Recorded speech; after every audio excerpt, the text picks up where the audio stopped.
Trust me, kailangan mo itong gawin para mas malaki yung chance mo na ma-pick ng port to port dito sa job posting nila. Tips guys, ito maaari sa inyo. You have question in your mind na hindi pa natin nasasagot sa mga vlog natin. So dito guys, sagutin natin, try natin kung itong question na ito is tanong mo din. Kailangan mo ba? Do I need to wait for the reply of port to port?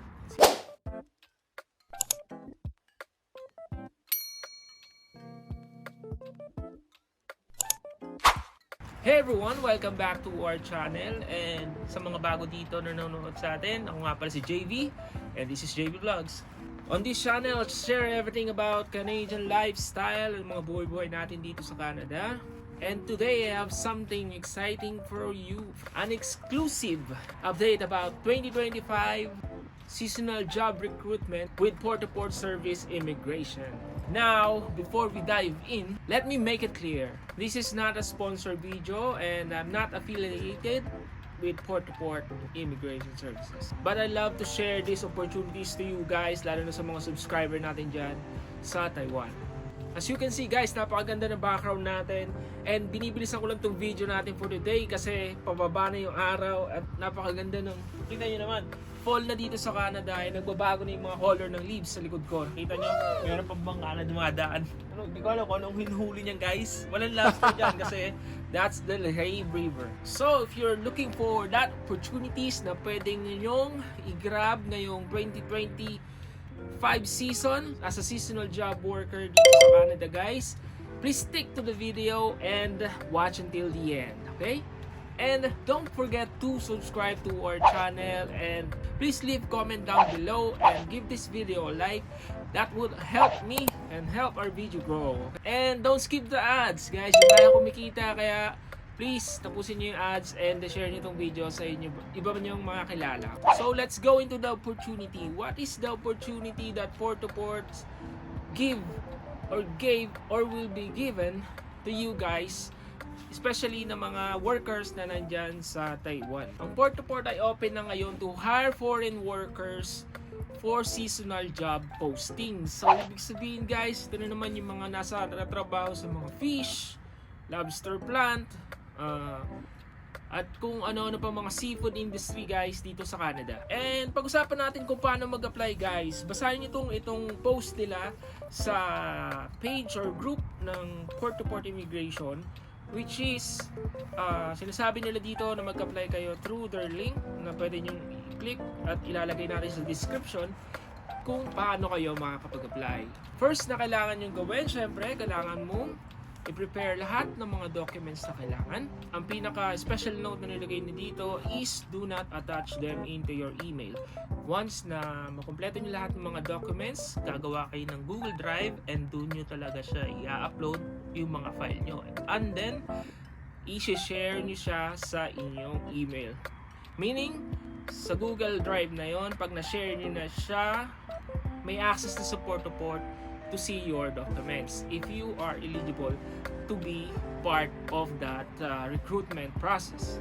Second, pinaka-importante nilang i-note is lagyan nyo siya ng caption or ng email subject line, which is, sinasabi nila is seafood 2025 and then your current country, kung nasan man kayo, and your name, of course. Makakatulong din to sa port-to-port para ma-identify nila kung ano yung job na pinag-apply nyo. And ano naman yung mga documents na kailangan mo i-provide, guys. So, ito yung list ng mga documents na you have to provide kapag nag-apply ka and maging qualified dito sa job posting nila. Alright. Kasi marami sa inyo guys na alam ko na mahihirapan sa pag-aasikaso ng mga documents nito. At sinabi nila, once na hindi kumpleto yung documents nyo guys, is your application will be automatically deleted. So you don't have a chance to get into this job. You have to make sure that all of the documents is submitted in your Google Drive. So here's the checklist. First na kailangan nyo guys is yung passport nyo. Lahat ng pages kailangan i-scan. Lahat ng page is kailangan i-scan, whether you're old and new passport. your certificate of employment. Kailangan nyo yan guys sa lahat ng trabaho na pinagtrabahuhan nyo within 10 years. Kailangan nyo ng certificate of employment.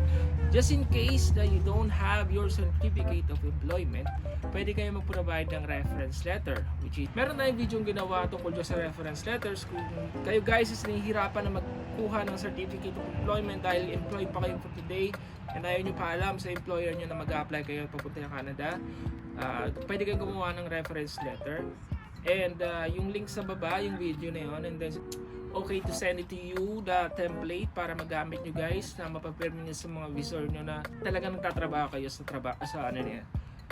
company niya, okay? And your latest 3 months pay stub or pay slips. Syempre, pay stub nyo guys is kailangan niya naka-English translated if ever na yung pay slip nyo is Chinese character, and if you are married certificate, or if you have partner, yung common law affidavit.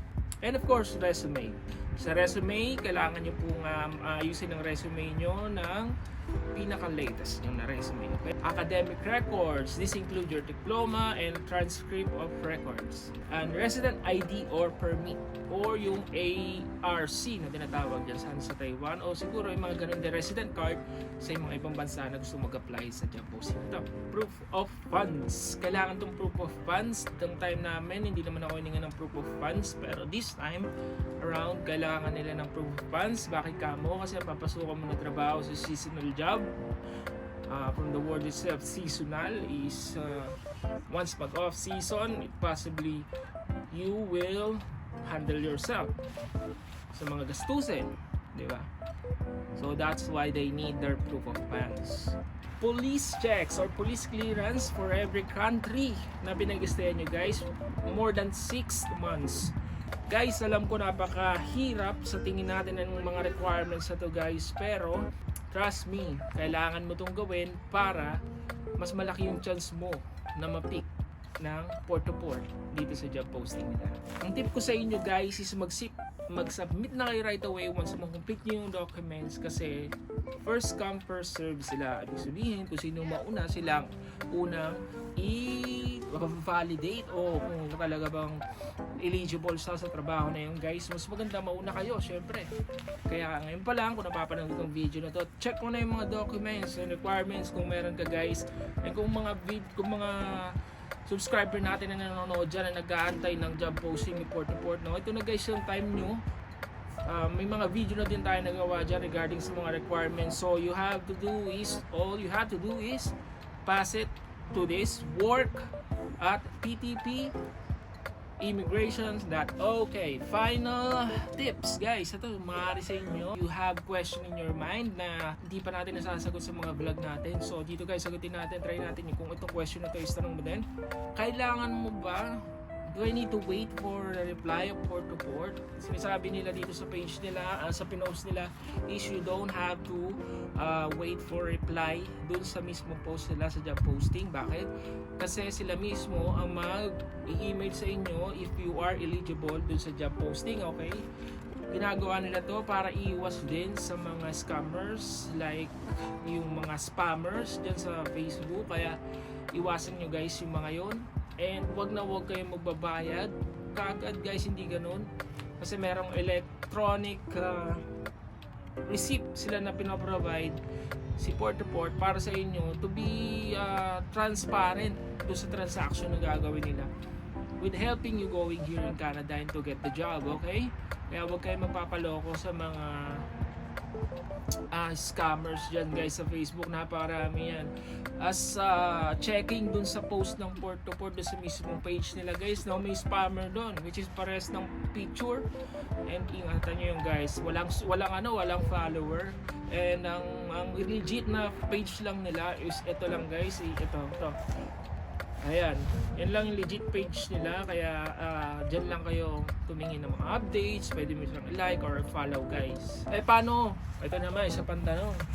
Paano kung kulang naman ako ng documents? Yun lang guys.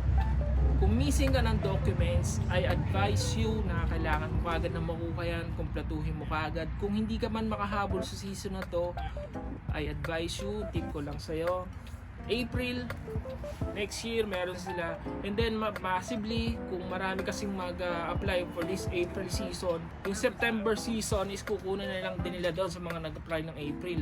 So pasa ka lang na pasa, malay mo naman ma-pick ka doon, and then maging eligible ka sa mga job posting nila guys, no? And that it is for our video for today guys. Maraming salamat sa mga patuloy na nanonood sa ating video, and don't forget to give this video like and subscribe to our channel, and leave a comment down below if this video helped you to go here in Canada. And masaya ako na may mga subscriber tayo na nantulungan, and then nakita din yung video natin na nandito na din sa Canada guys.